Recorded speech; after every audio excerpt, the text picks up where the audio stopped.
Good morning students. +1 class geography chapter soil 6 chapter India वाली book का हम कर रहे हैं। जो वीडियो आज है 4th नंबर वीडियो है।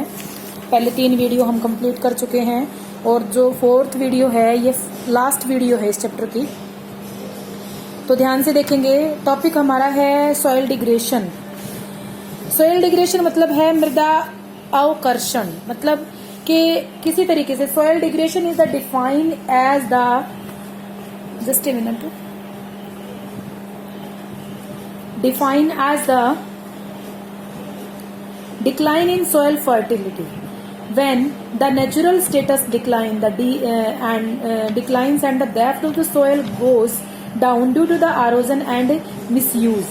Soil degradation is the main factor leading to the depleting soil resources base in India. These are spatial variation in the extent of soil degradation in depending of topography, wind, volcanic and amount of the rainfall. जो soil digression है वो एक तरीके से भूमि की जो उर्वरा शक्ति है, फर्टिलिटी है, उसको खत्म हो जाने के रूप को बोला जाता है। जब किसी भी कारण से उसका दुरुपयोग करने से या किसी भी तरीके से जब मृदा अपनी ये सारी चीजें गुम कर देती है या खो जाती है तो इसे सोयल डिग्रेशन कहा जाता है। सबसे पहले इसमें आता है सोयल एरोजन, मेन चीज है। सोयल एरोजन का मतलब क्या है? Soil erosion is the removal of the soil by the nature, particularly wind, water and more rapidly than the soil forming process can be replaced. मतलब कह रहे हैं कि सोयल भूमि का खत्म हो जाना और अर्थ का जो मेन लेयर है ना उसको किस तरीके से खत्म हो जाती है। मेन तो इसके वाटर और विंड दो मेन कारण बताए गए हैं। तीसरा ग्लेशियर है जिसके कारण ये गिर जाती है, जिसके कारण ये खत्म हो जाती है। सोयल एरोजन बहुत जल्दी होता है। तो ये जो मेन कारण है ना ये जरूरी है जिसके कारण ये चीजें होती हैं और इन चीजों के रिप्लेस होने में, उस जमीन को रिप्लेस होने में बहुत सारे साल लग जाते हैं और उन सालों के कारण जो है तो ये जो सोयल एरोजन है जो हमारे लिए बहुत मुख्य समस्या है। अंडरलाइन की हुई सारी लाइनें आप अच्छे से नोट्स बनाने में आपकी हेल्प करेंगी। Under normal circumstances there is the balance between the soil formation in soil process. These mean the rate of deposition and particles of soil layer is almost same as the rate of erosion and the soil remain intact. जो soil halogen है वो जिस तरीके से वनों का अंधाधुंध कटाई है या कई बार प्राकृतिक ऐसी शक्तियां हो जाती हैं जो संतुलन बिगाड़ देती हैं और मृदा मनुष्य की जिस तरीके से इसका मृदा का निर्माण करने वाले कण जो है ना एक मेन दर के कारण सुरक्षित रहती हैं, परंतु कई बार प्राकृतिक शक्तियों के प्रभाव के कारण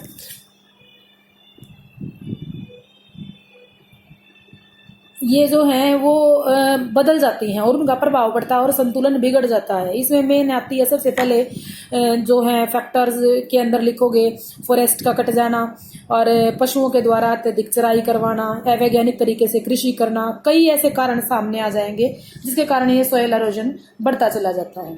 ठीक है, उसके बाद है विंड, वाटर। अब ये 3 चीजें किस तरीके से हमारे ऊपर काम करती हैं देखो। नेक्स्ट पैराग्राफ देखेंगे। विंड एंड वाटर दो मेन ऐसे एजेंट है जो सोयल एरोजन को सबसे ज्यादा एबिलिटी रखते हैं और ट्रांसपोर्ट करते हैं सोयल का। Halogen by the water is the significance area of heavy rainfall. जहां होगा वहां से जल्दी से लैंडस्लाइड होंगी और जो मिट्टी है वो एक जगह से दूसरी जगह शिफ्ट होना शुरू हो जाएगी। अगर इसका मेन एरिया देखें तो चंबल वैली है जो इतनी कटाव के साथ बहती है, बहुत ज्यादा मिट्टी अपने साथ लेके चलती है, उसमें पानी नाम की जगह नहीं दिखती। चंबल नदी जो है वो जितनी जिगजैग फॉर्म में आती है ना उतनी जिगजैग फॉर्म में बिल्कुल दलदली पानी को लेके अपने साथ चलती है।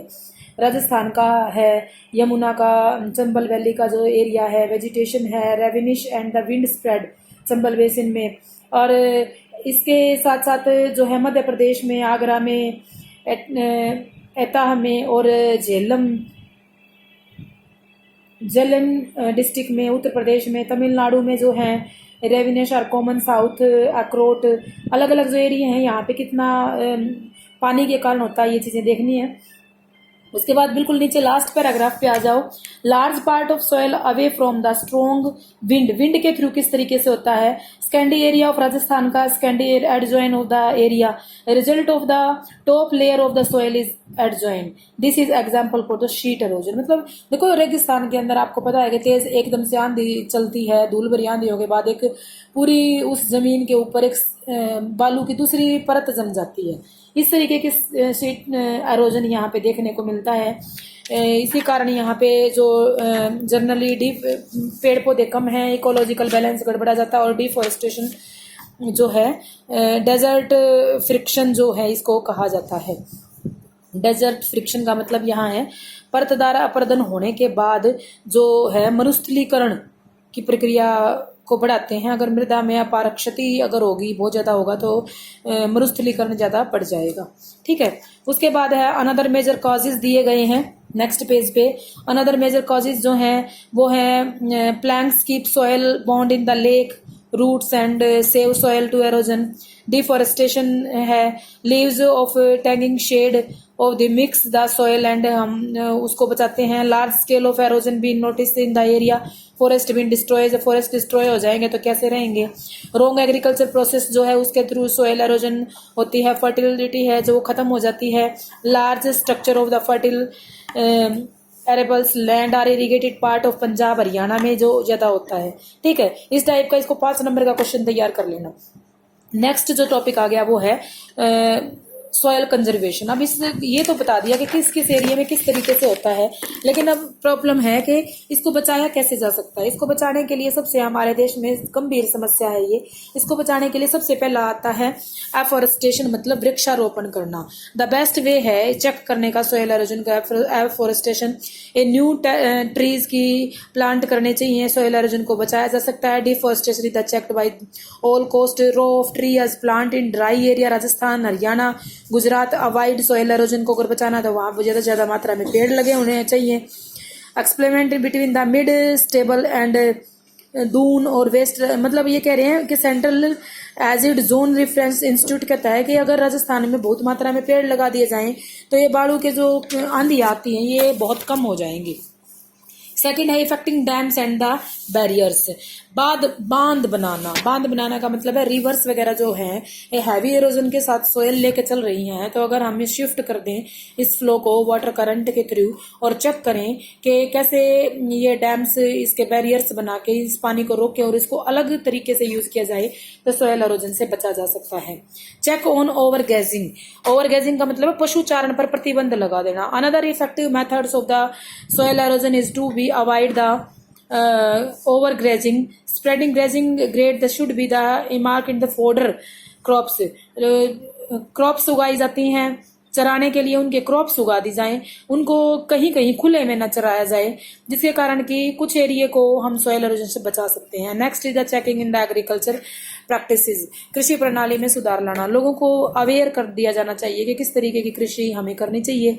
अगर यहाँ की भूमि गीली है, यहाँ की भूमि अगर दलदली है, तो यहाँ अगर किस तरीके से आरोजन होता है, या अगर बाढ़ आती है तो किस तरीके से हम इस एरिया के पानी को कहाँ यूज करें कि सोयल एरोजन ना हो।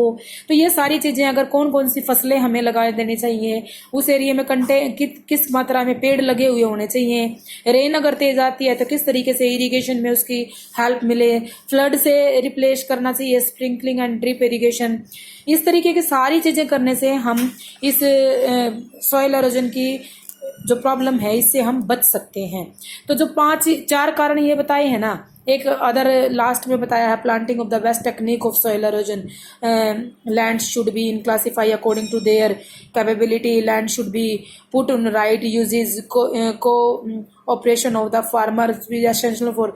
इसका मतलब ये मेन 4 पॉइंट बना के और 5-6 पॉइंट इसके बना लेना, छोटे छोटे अलग से पॉइंट, बट मेन 4 ये पैराग्राफ में बनाने। 5 नंबर का क्वेश्चन यहाँ से भी बनेगा।